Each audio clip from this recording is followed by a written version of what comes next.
श्री राम कृष्ण वचनामृत भाग 4 सर्वधर्म समन्वय। कुछ दिनों बाद श्री राम कृष्ण दक्षिणेश्वर में शिव मंदिर की सीढ़ी पर भावाविष्ट होकर बैठे हैं। दिन के 4-5 बजे का समय होगा। मास्टर भी पास ही बैठे हैं। थोड़ी देर पहले श्री राम कृष्ण उनके कमरे के फर्श पर जो बिस्तर बिछाया गया है उस पर विश्राम कर रहे थे। अभी उनकी सेवा के लिए सदैव उनके पास कोई नहीं रहता। हृदय के चले जाने के बाद से उनको कष्ट हो रहा है। कलकत्ते से मास्टर के आने पर वे उनके साथ बात करते करते श्री राधाकांत के मंदिर के सामने वाले शिव मंदिर की सीढ़ी पर आकर बैठे। मंदिर देखते ही वे एकाएक भावाविष्ट हो गए हैं। वे जगन माता के साथ बातचीत कर रहे हैं, कह रहे हैं, माँ, सभी कहते हैं मेरी घड़ी ठीक चल रही है। ईसाई, हिंदू, मुसलमान सभी कहते हैं मेरा धर्म ठीक है, परंतु माँ, किसी की भी तो घड़ी ठीक नहीं चल रही है। तुम्हें ठीक ठीक कौन समझ सकेगा? परंतु व्याकुल होकर पुकारने पर, तुम्हारी कृपा होने पर सभी पथों से तुम्हारे पास पहुंचा जा सकता है। माँ, ईसाई लोग गिरजाघरों में तुम्हें कैसे पुकारते हैं, एक बार दिखा देना। परंतु माँ, भीतर जाने पर लोग क्या कहेंगे? यदि कुछ गड़बड़ हो जाए तो? फिर लोग काली मंदिर में यदि न जाने दें तो फिर गिरजाघर के दरवाजे के पास से दिखा देना। भाग 3 भक्तों के साथ भजनानंद में प्रेम की सुरा। एक दूसरे दिन श्री राम कृष्ण अपने कमरे में छोटी खाट पर बैठे हैं। आनंदमयी मूर्ति है। सहास्य वदन श्रीयुत काली कृष्ण के साथ मास्टर आ पहुंचे। काली कृष्ण जानते न थे कि उनके मित्र उन्हें कहाँ ला रहे हैं। मित्र ने कहा था, कलार की दुकान पर जाओगे तो मेरे साथ आओ, वहां पर एक मटकी शराब है। मास्टर ने अपने मित्र से जो कुछ कहा था, प्रणाम करने के बाद श्री राम कृष्ण को सब कह सुनाया। वे सभी हंसने लगे। वे बोले, भजनानंद, ब्रह्मानंद, यह आनंद ही तो सुरा है, प्रेम की सुरा। मानव जीवन का उद्देश्य है ईश्वर से प्रेम, ईश्वर से प्यार करना। भक्ति ही सार है। ज्ञान विचार करके ईश्वर को जानना बड़ा कठिन है। यह कहकर श्री कृष्ण गाना गाने लगे, जिसका आशय इस प्रकार है। कौन जाने काली कैसी है, षड दर्शन उन्हें देख नहीं सकते। इच्छामयी वे अपनी इच्छा के अनुसार घट घट में विराजमान है। यह विराट ब्रह्मांड रूपी भांड जो काली के उदर में है, उसे कैसा समझते हो? शिव ने काली का मर्म जैसा समझा, वैसा दूसरा कौन जानता है। योगी सदा सहस्रार मूलाधार में मनन करते हैं। काली पद्म वन में हंस के साथ हंसी के रूप में रमण करती है। प्रसाद कहता है, लोग हंसते हैं, मेरा मन समझता है पर प्राण नहीं समझता। वामन होकर चंद्रमा पकड़ना चाहता है। श्री राम कृष्ण फिर कहते हैं, ईश्वर से प्यार करना ही जीवन का उद्देश्य है। जिस प्रकार वृंदावन में गोप गोपी गण, राखाल गण श्री कृष्ण से प्यार करते थे, जब श्री कृष्ण मथुरा चले गए, राखाल गण उनके विरह में रो रो कर घूमते थे। इतना कहकर वे ऊपर की ओर ताकते हुए गाना गाने लगे। उसका भाव यह है, एक नए राखाल को देख आया जो नए पेड़ की टहनी पकड़े छोटे बछड़े को गोद में लिए कह रहा है, कहाँ हो रे भाई कान्हा, फिर केवल क कहकर रह जाता है, परंतु कन्हैया मुंह से नहीं निकलता। कह रहा है, कहाँ हो रे भाई, और आंखों से आंसू की धाराएं निकल रही हैं। श्री राम कृष्ण का प्रेम भरा गाना सुनकर मास्टर की आंखों में आंसू भर आए। अब परिच्छेद 6 यहां से प्रारंभ होता है। श्यामपुकुर में प्राण कृष्ण के मकान पर श्री राम कृष्ण। भाग 1। श्री राम कृष्ण ने आज कलकत्ते में शुभ आगमन किया है। श्रीयुत प्राण कृष्ण मुखोपाध्याय के श्यामपुकुर वाले मकान के 2 मंजिले पर बैठक घर में भक्तों के साथ बैठे हैं। अभी अभी भक्तों के साथ बैठकर प्रसाद पा चुके हैं। आज 2 अप्रैल रविवार 1882 ईस्वी चैत्र शुक्ला चतुर्दशी है। इस समय दिन के 1-2 बजे होंगे। कप्तान उसी मोहल्ले में रहते हैं। श्री राम कृष्ण की इच्छा है कि इस मकान में विश्राम करने के बाद कप्तान के घर होकर उनसे मिलकर कमल कुटीर नामक मकान में श्री केशव सेन को देखने जाएं। प्राण कृष्ण बैठक घर में बैठे हैं।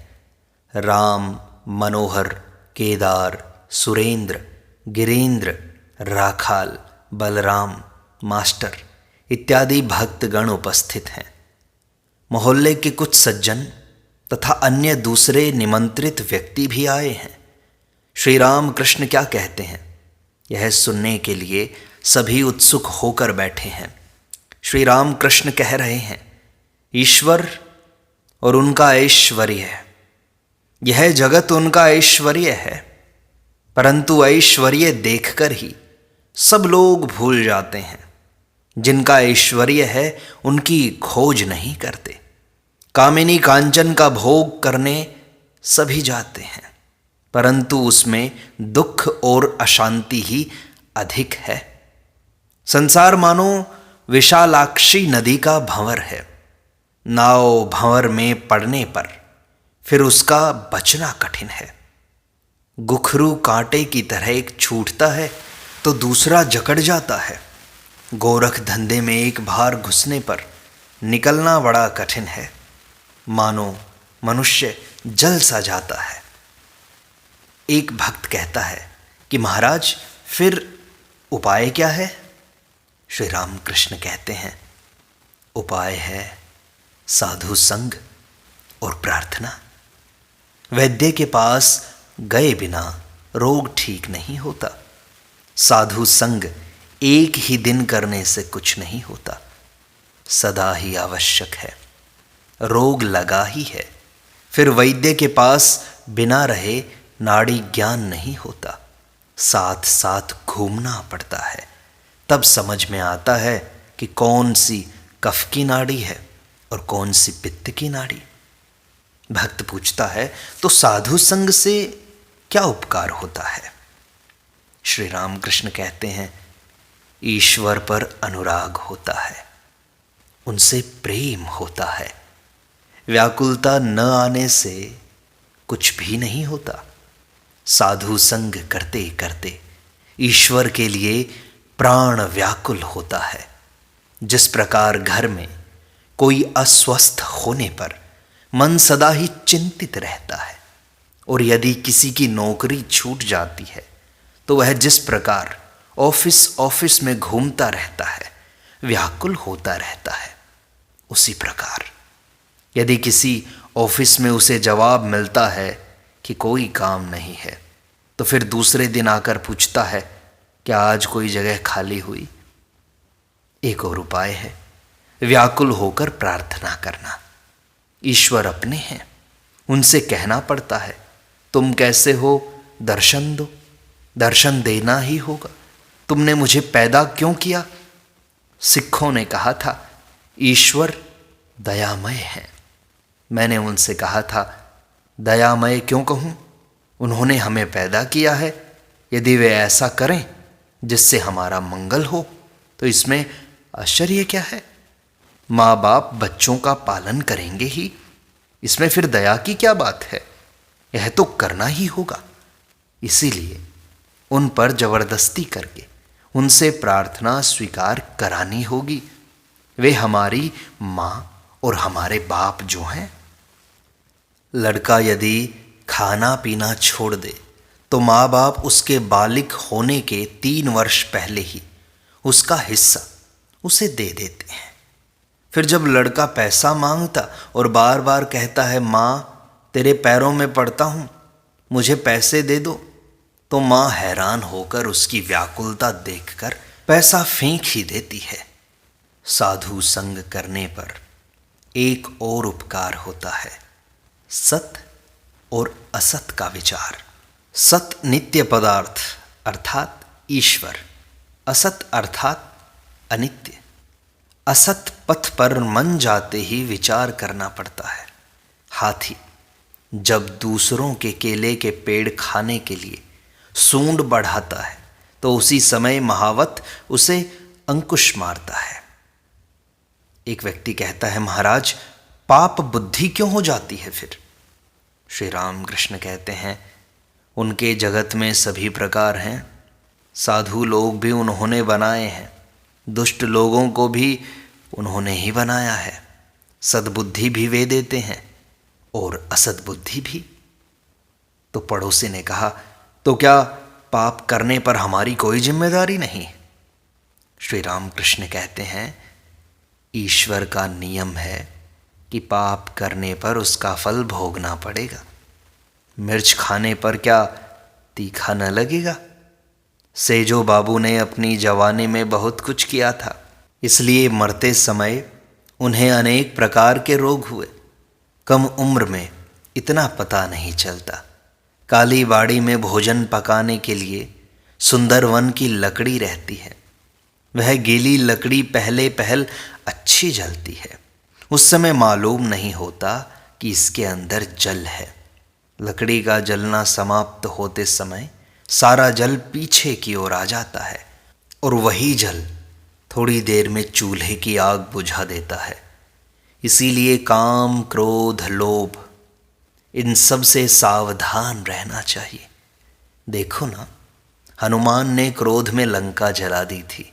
अंत में ख्याल आया अशोक वन में सीता है, तब छटपटाने लगे कि कहीं सीता जी का कुछ न हो जाए। तब एक पड़ोसी ने पूछा, तो ईश्वर ने दुष्ट लोगों को बनाया ही क्यों? श्री राम कृष्ण ने कहा, उनकी इच्छा, उनकी लीला। उनकी माया में विद्या भी है, अविद्या भी, अंधकार की भी आवश्यकता है। अंधकार रहने पर प्रकाश की महिमा और भी अधिक प्रकट होती है। काम, क्रोध, लोभ आदि खराब चीज तो अवश्य हैं, परंतु उन्होंने ये दिए क्यों? ये दिए हैं महान व्यक्तियों को तैयार करने के लिए। मनुष्य इंद्रियों पर विजय प्राप्त करने से महान होता है। जितेंद्रिय क्या नहीं कर सकता, उनकी कृपा से उसे ईश्वर प्राप्ति तक हो सकती है। फिर दूसरी ओर देखो, काम से उनकी सृष्टि की लीला चल रही है। दुष्ट लोगों की भी आवश्यकता है। एक गांव के लोग बहुत उद्दंड हो गए थे। उस समय वहां गोलोक चौधरी को भेज दिया गया। उसके नाम से लोग कांपने लगे, इतना कठोर शासन था उसका। अतएव अच्छे बुरे सभी तरह के लोग चाहिए। सीता जी बोली, राम, अयोध्या में यदि सभी सुंदर महल होते तो कैसा अच्छा होता। मैं देख रही हूं अनेक मकान टूटे हुए हैं, कुछ तो पुराने हो गए हैं। श्री राम बोले, सीता, यदि सभी मकान सुंदर हों तो मिस्त्री लोग क्या करेंगे? उस समय सभी हंस पड़े। ईश्वर ने सभी प्रकार के पदार्थ बनाए हैं, अच्छे पेड़, विषैले पेड़ और व्यर्थ के पौधे भी। जानवरों में भले बुरे सभी हैं, बाघ, शेर, सांप सभी हैं। पड़ोसी ने कहा, महाराज जी, संसार में रहकर क्या भगवान को प्राप्त किया जा सकता है? श्री राम कृष्ण कहते हैं, अवश्य किया जा सकता है, परंतु जैसा कहा, साधु संग और सदा प्रार्थना करनी पड़ती है। उनके पास रोना चाहिए। मन का सभी मैल धुल जाने पर उनका दर्शन होता है। मन मानो मिट्टी से लिपटी हुई एक लोहे की सुई है, ईश्वर है चुंबक। मिट्टी रहते चुंबक के साथ संयोग नहीं होता। रोते रोते सुई की मिट्टी धुल जाती है। सुई की मिट्टी अर्थात काम, क्रोध, लोभ, पाप बुद्धि, विषय बुद्धि आदि। मिट्टी धुल जाने पर सुई को चुंबक खींच लेगा, अर्थात ईश्वर दर्शन होगा। चित्त शुद्धि होने पर ही उनकी प्राप्ति होती है। ज्वर चढ़ा है, शरीर मानो भुन रहा है, इसमें कुनैन से क्या काम होगा? संसार में ईश्वर लाभ होगा क्यों नहीं? वही साधु संग, रो रो कर प्रार्थना, बीच बीच में निर्जन निवास, चारों ओर कटघरा लगाए बिना रास्ते के पौधों को गाय बकरियां खा जाती हैं। पड़ोसी कहता है, तो फिर जो लोग संसार में हैं उनकी भी मुक्ति होगी क्या? श्री रामकृष्ण कहते हैं, सभी की मुक्ति होगी, परंतु गुरु के उपदेश के अनुसार चलना पड़ता है। टेढ़े रास्ते से जाने पर फिर सीधे रास्ते पर आने में कष्ट होगा।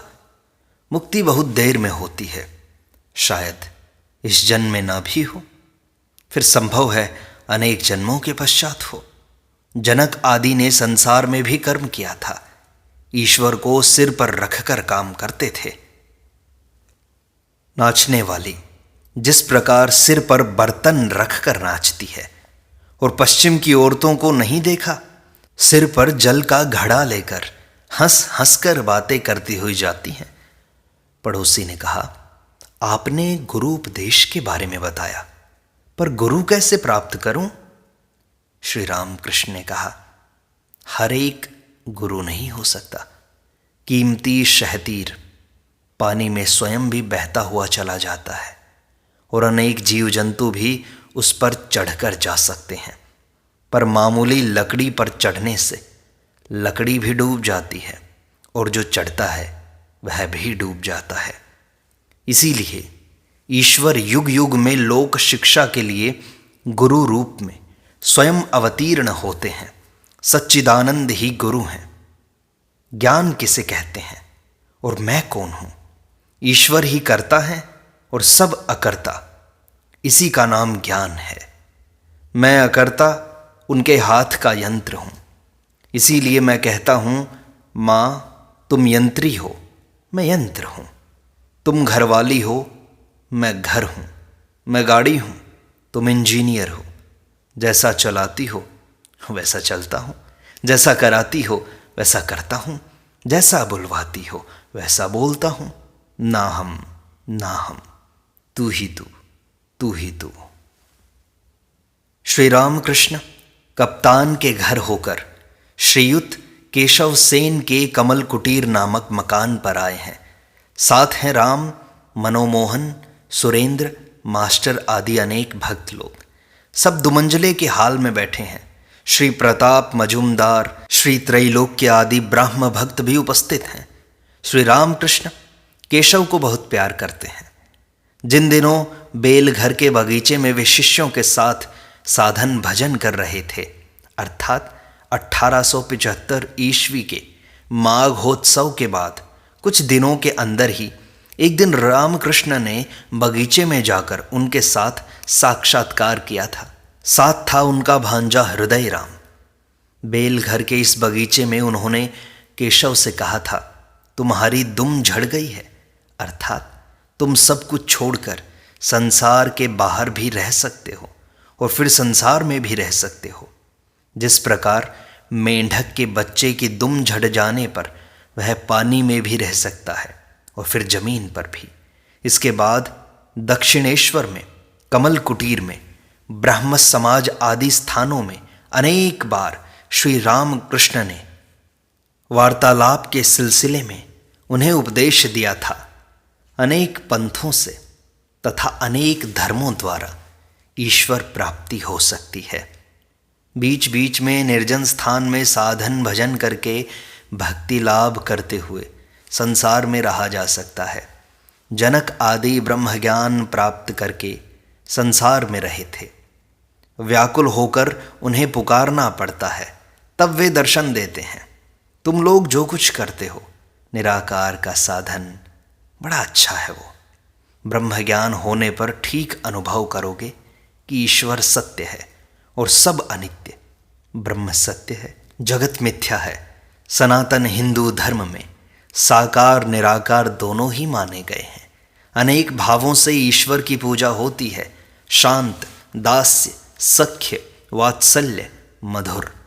शहनाई बजाते समय एक आदमी केवल पों ही बजाता है, परंतु उसके बाजे में 7 छेद रहते हैं, और दूसरा व्यक्ति जिसके बाजे में 7 छेद हैं वह अनेक राग रागिनियां बजा लेता है। तुम लोग साकार को नहीं मानते, इसमें कोई हानि नहीं। निराकार में निष्ठा रहने से भी हो सकता है, परंतु साकारवादियों के केवल प्रेम के आकर्षण को लेना। माँ कहकर उन्हें पुकारने से भक्ति प्रेम और भी बढ़ जाएगा। कभी दास्य, कभी सख्य, कभी वात्सल्य, कभी मधुर भाव। कोई कामना नहीं है, उन्हें प्यार करता हूँ। यह बहुत अच्छा भाव है। इसका नाम है अहेतुक भक्ति।